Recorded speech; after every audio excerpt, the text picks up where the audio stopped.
Le sprint final est vraiment lancé avec ce soir quelques matchs décisifs. Regardez par exemple Angers-Toulouse, décisif aussi dans le haut du tableau, Strasbourg-Marseille et aussi Lens-Paris-Saint-Germain. 16 buts ont été marqués ce soir. On en est à 629 depuis le début du championnat le 24 juillet dernier.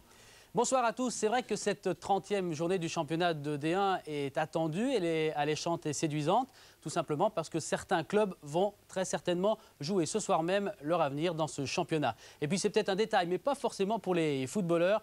Tous les matchs qui ont eu lieu ce soir en D1 se sont déroulés avec une météo printanière, pelouse presque parfaite partout et ça compte. Qui joue bien depuis 3 semaines. 3 semaines, c'est à peu près, c'est même pile depuis la victoire de Bordeaux 1-0 contre Marseille. Les joueurs de Roland Courbis jouaient ce soir à Montpellier. Montpellier, c'est une équipe qui n'est pas mal classée, mais qui a besoin de points. Et oui, c'est comme ça. Si vous n'avez pas deviné, explication avec Pierre-André Lacou à Montpellier. À Montpellier, la fin de l'hiver ne ressemble pas à l'automne. L'équipe battue à Cannes et à Saint-Etienne marque le pas au risque de rendre caduque l'ambition de l'Europe. Avis de Thierry Loret. Tout est encore possible, bien sûr. Quelques équipes qui flanchent. En plus, bon, beaucoup. C'est-à-dire qu'il y a beaucoup d'équipes concernées par ces places européennes. Beaucoup d'équipes, justement, vont se rencontrer. Ce soir, bon, Bordeaux, Montpellier. Bon, la semaine prochaine, ce sera 2 autres. Et puis, bon, il y a même une dernière journée, je crois, qui est assez fratricide à ce niveau-là. Donc, je veux dire, il y a beaucoup de points en jeu et beaucoup d'équipes qui risquent d'en perdre, justement. Donc, tout est possible. Mais on sait très bien qu'avec nos 2 échecs successifs à l'extérieur, à Cannes, puis à Saint-Etienne, on est hypothéqué une partie de nos chances en vue de la qualification européenne. Alors il faut se remotiver à l'image de Derzakarian, le capitaine, et Montpellier débute la rencontre avec plein d'allant, succession d'attaques rapidement menées. Fabrice Divert dans l'axe joue avec Christophe Sanchez sur l'aile droite. Le centre de Sanchez est repris de la tête par Divert, mais le ballon passe au-dessus du but de Gaëtan Huard. Nouvelle attaque de Montpellier après un quart d'heure de jeu qui passe une nouvelle fois par l'aile droite. Centre de Fabrice Divert qui oblige Gaëtan Huard à une belle sortie face à Sanchez. Mais Risetto est là pour reprendre. 1-0 pour Montpellier. Franck Risetto marque là son premier but de la saison et Montpellier ouvre le score malgré les protestations de Gaëtan Huard qui estime avoir été gêné alors qu'il était en l'air. Gaëtan Huard réclame le coup franc, mais finalement il n'obtiendra que le carton jaune.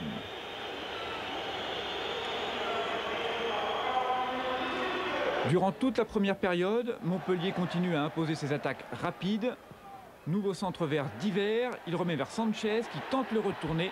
Finalement, la frappe de Risetto est captée par Gaëtan Huard. Belle tentative de Sanchez, mais Crossi, l'arrière de Bordeaux, s'interpose. Et finalement, le tir de Risetto du droit ne vient pas troubler le gardien de Bordeaux. 1-0 à la mi-temps en début de seconde période. Les 2 équipes qui n'hésitent pas à se donner au maximum se neutralisent. Peu de ballons se rapprochent vraiment des buts.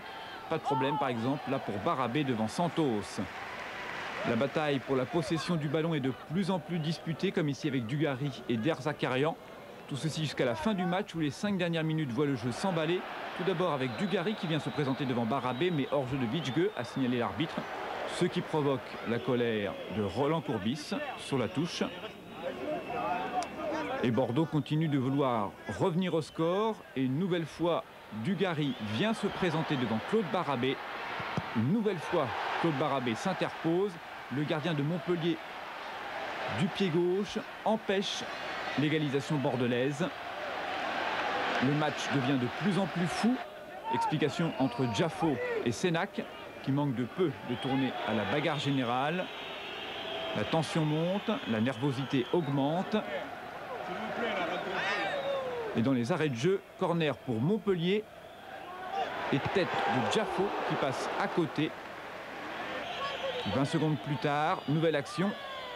Gaëtan Huard vient empêcher le même Laurent Jaffo de marquer. L'arbitre siffle la fin de la rencontre. Là-dessus, victoire 1-0 pour Montpellier.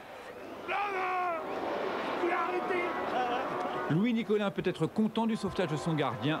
Son arrêt dans les 5 dernières minutes de jeu permet à Montpellier d'empocher les 2 points de la victoire et de préserver ses chances pour l'Europe. Oui, et vous avez vu avec les victoires de Montpellier, eh bien Louis Nicolin apparemment a mangé la bouteille jusqu'au bout. Il ne l'avait plus dans les dernières images de ce sujet de Pierre-André Lacou. On va aller maintenant à l'extérieur. signé Paris Saint-Germain. Dans le haut du classement, vous allez le voir qu'il y a maintenant 5 points d'écart entre le PSG et l'Olympique de Marseille. Nantes doit faire un résultat à Metz car Auxerre est 3e ce soir. Dans le bas du tableau, Angers et Toulouse se tiennent toujours la main. Ils s'en passeraient bien car c'est la dernière place. Attention à Lille qui est pas loin à égalité avec Martigues en place de 3e relégable. Le classement des buteurs, Djorkaeff, Wedek, Prius, ça ne change pas.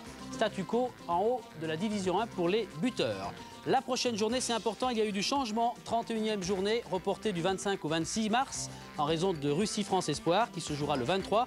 Et Monaco-Auxerre reste le 25, ça sera sur Canal+.